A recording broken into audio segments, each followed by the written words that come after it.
honorables collègues, je prends la parole aujourd'hui dans le cadre de l'étude du projet de loi C-15 sur un sujet brûlant qui touche directement la sécurité financière de millions de Canadiennes et de Canadiens, la fraude bancaire.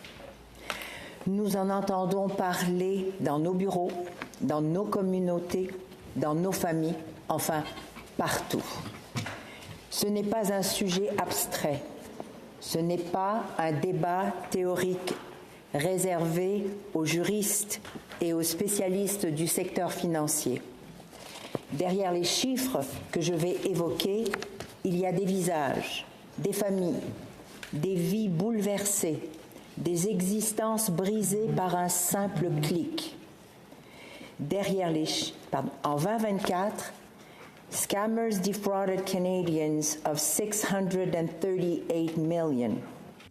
Les escrocs ont soutiré 638 millions de dollars aux Canadiens. En 2025, ce chiffre est passé à plus de 704 millions de dollars selon le Centre canadien de lutte contre la fraude. Pourtant, ces chiffres ne reflètent qu'une fraction du problème. La GRC elle-même estime que seulement 5 à 10 % des victimes signalent les fraudes. Le coût réel s'élève probablement à plusieurs dizaines de milliards de dollars. Et la tendance s'aggrave d'année en année. Chaque dollar volé à un Canadien ne disparaît pas simplement. Il alimente des réseaux criminels qui agissent ensuite contre les Canadiens. À l'heure où nous nous efforçons de reconstruire notre économie, nous laissons des centaines de millions de dollars chaque année filer dans les poches des fraudeurs.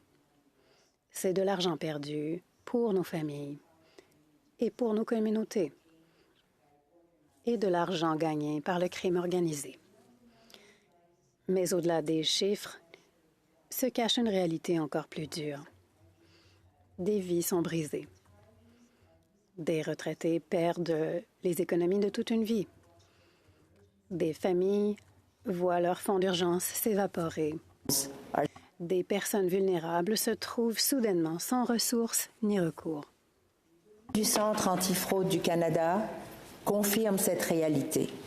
Les personnes de moins de 50 ans sont les plus fréquemment ciblées par les fraudeurs, mais les victimes âgées de plus de 50 ans subissent en moyenne les pertes financières beaucoup plus importantes. Et au-delà des pertes financières, il y a des conséquences psychologiques et sociales importantes. Détresse, honte, isolement. Et trop souvent, les victimes sont injustement culpabilisées. Ces gens ne sont pas négligents. Ils sont confrontés à des stratagèmes de plus en plus sophistiqués. Hameçonnage, fraude par texto, usurpation d'identité ou fausse opportunité d'investissement.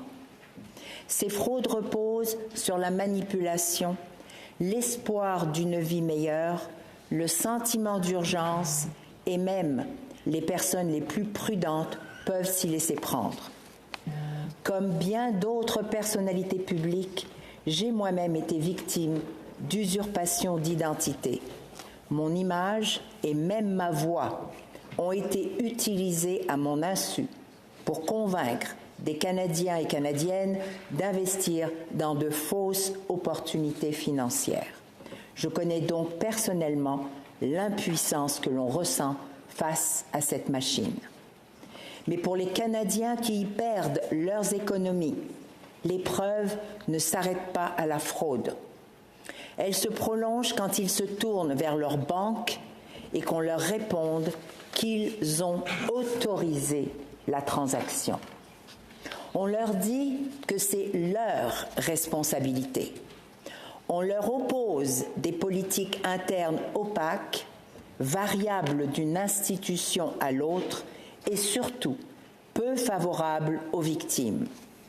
Le sentiment d'impuissance, il est total.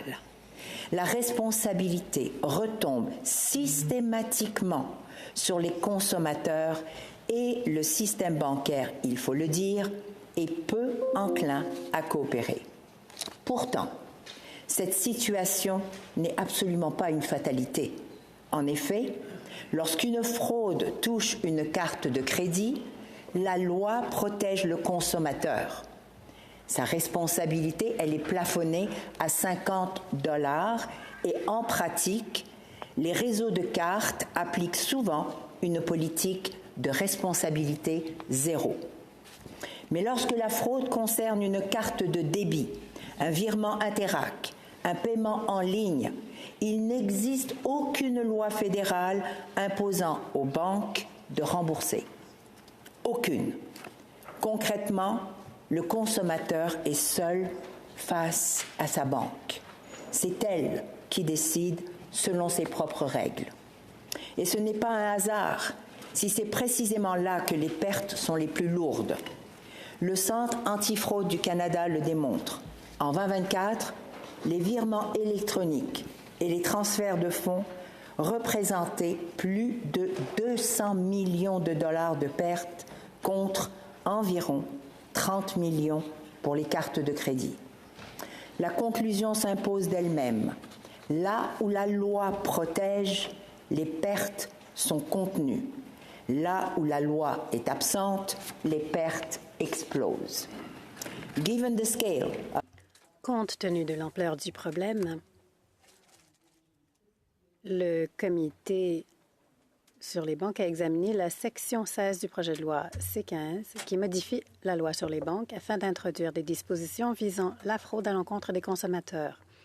Nous avons entendu des témoins, des experts, des organismes de protection des consommateurs et des organismes publics chargés de la surveillance du système bancaire et financier.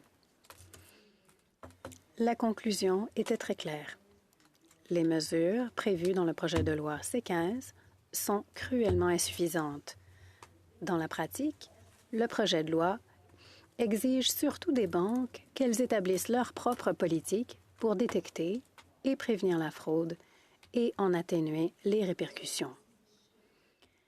Il s'agit d'un transfert de responsabilité déguisé en réforme et non d'un cadre significatif pour la protection des consommateurs. Le projet de loi exige également que les banques communiquent certaines données relatives à la fraude à l'Agence de la consommation en matière financière du Canada. Cependant, ces données ne seraient pas rendues publiques. Or, c'est précisément la transparence qui est nécessaire pour changer véritablement la donne. Imaginez un rapport public répertoriant le taux de fraude de chaque banque. Si une banque déclare 1% et une autre 5%, le choix du consommateur serait clair. La transparence stimulerait la concurrence, incitant fortement les banques à investir dans la prévention. Leur réputation et la confiance de leurs clients seraient directement en jeu. Le ministre, ainsi que de nombreux organismes publics qui ont comparu devant les comités sénatoriaux, a qualifié ces dispositions de première étape. Je respecte cette prudence, mais je ne peux pas la partager. Lorsque les pertes atteignent une telle ampleur, nous n'en sommes plus au stade des premières étapes. Nous avons déjà du retard. Et ce n'est pas seulement mon évaluation, c'est la conclusion des organismes mêmes qui sont chargés de protéger les consommateurs. Ils demandent au gouvernement de prendre les devants et de renforcer considérablement le cadre législatif. Reste attentiste. Les pays comparables ont décidé d'agir rapidement pour protéger leurs citoyens et permettre de rééquilibrer un rapport de force inégal qui sévissait. Au Royaume-Uni, lorsqu'un client est trompé et effectue un virement frauduleux, la banque doit désormais le rembourser, sauf en cas de négligence grave. Le fardeau de la preuve repose donc sur la banque, pas sur la victime. Et les résultats sont très visibles. Le nombre de réclamations pour ce type de fraude a diminué d'environ 15% dans les juste quelques mois suivant l'entrée en vigueur du nouveau régime. Pourquoi? Parce que les banques savent désormais qu'elles devront indemniser les victimes et elles investissent donc davantage dans la détection et la protection. L'Australie, de son côté, a mis en place un Scam Safe Accord, mobilisant les banques, les télécommunications et les autorités publiques. Là aussi, les résultats sont tangibles. Entre 2023 et 2024, le nombre de signalements de fraude a diminué de 18% et les pertes financières ont reculé de 26% selon le National Anti-Scam Center.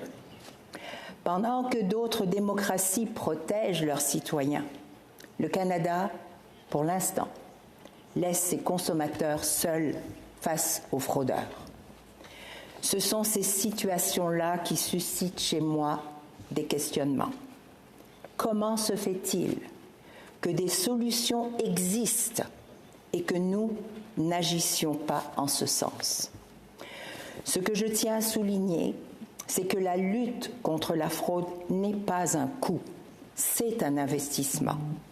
Les banques elles-mêmes perdent des millions chaque année.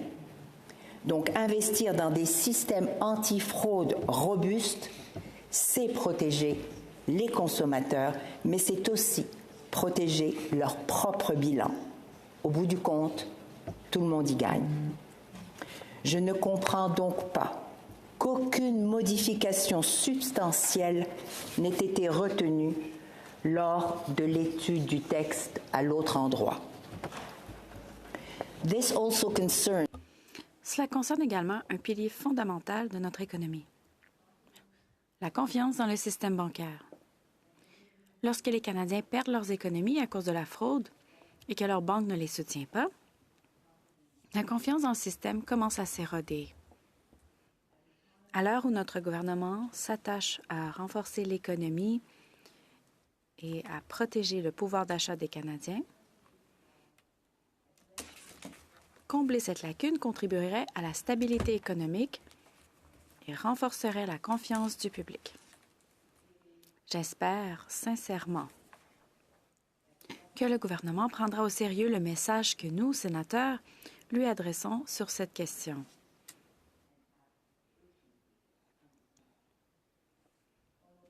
Chers collègues, c'est précisément le rôle du Sénat de tirer la sonnette d'alarme sur ces questions.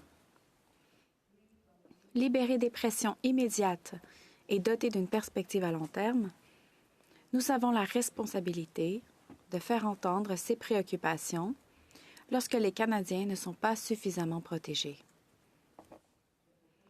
Le cadre proposé dans le projet de loi C-15 ne répond pas à ce que les Canadiens sont en droit d'attendre. Il est temps d'adopter un cadre législatif digne de ce nom. Un cadre qui protège véritablement les Canadiens, qui responsabilise les banques et qui envoie un signal clair indiquant que le Canada ne sera plus une proie facile pour les fraudeurs, ni un terrain de jeu pour le crime organisé. Merci. Milledge.